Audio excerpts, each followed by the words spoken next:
Cette action de collecte des macro-déchets sur le littoral a été menée dans le cadre de la labellisation territoire engagé pour la nature, puisque la communauté de communes Falaise du Talou a été retenue au niveau national pour mener des actions dans le cadre d'Atlas de la biodiversité communale. Cette démarche a pour objectif la connaissance de la biodiversité sur notre territoire, la préservation et la restauration de ces milieux naturels et la valorisation de cette biodiversité.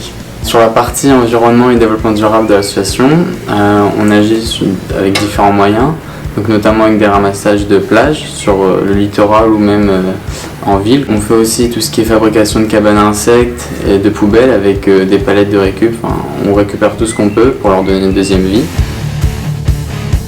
Il y a eu un partenariat avec l'association Pulse et nous avons eu aussi un soutien logistique de la part de la commune de Petit-Caux et la commune de Dieppe aussi qui nous a prêté le pochoir. On mène des projets, notamment là avec la ville de Dieppe, pour sensibiliser les gens à la pollution urbaine et donc par la suite marine, avec la création de pochoirs pour marquer les avaloirs. On avait dans l'idée de choisir un animal et donc vu qu'on est à Dieppe et que le hareng c'est un peu la mascotte, on a choisi un hareng avec un message efficace aussi, assez court et bref pour pouvoir impacter directement les gens. Et c'est pourquoi on a choisi jeter par terre, c'est jeter en mer. Et donc bien entendu, ce problème de déchets, de pollution ne s'arrête pas seulement à la ville de Dieppe. Et donc c'est pourquoi on aimerait bien marquer aussi les avaloirs de Saint-Martin et donc de toute la commune du Petit-Caux avec ce même dispositif de marquage.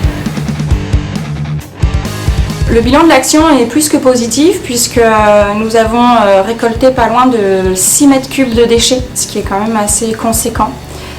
Dans ces déchets, il y en avait de toutes sortes. Il y a eu du plastique, du verre, du textile, pas mal de déchets type cordes, filets de pêche. On a eu aussi des pneus. Bien sûr, tous ces déchets-là ont été dans un second temps triés, que ce soit sur place dans les bacs jaunes qui avaient été mis en place pour l'action.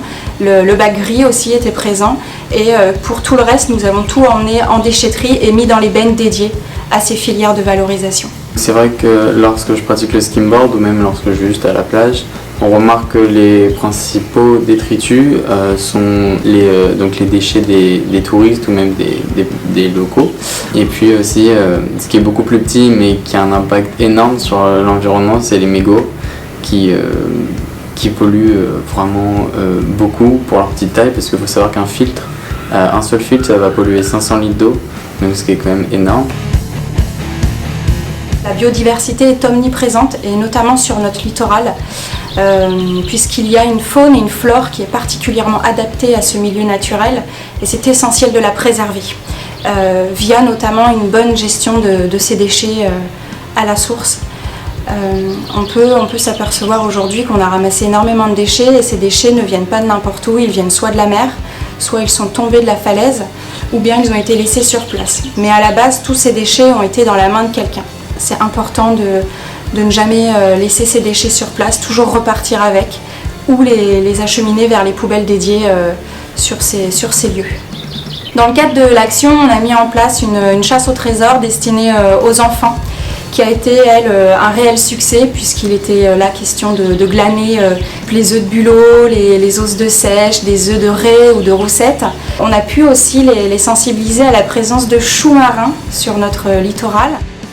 La question des détritus et donc de la pollution est vraiment pas à prendre à la légère. Alors je sais que ça fait plusieurs années qu'on en parle, mais il y a un moment où il va falloir agir parce qu'on va bientôt franchir un cap où on ne pourra plus revenir en arrière. Et donc c'est pour ça qu'il faut vraiment prendre conscience de ce qui se passe dans le monde, à toute échelle, même à l'échelle locale, parce que la pollution est partout. Si on veut espérer vivre encore de longues années, laisser une terre propre à nos enfants, on n'a qu'une planète et il en va de la responsabilité de chacun d'agir pour celle-ci.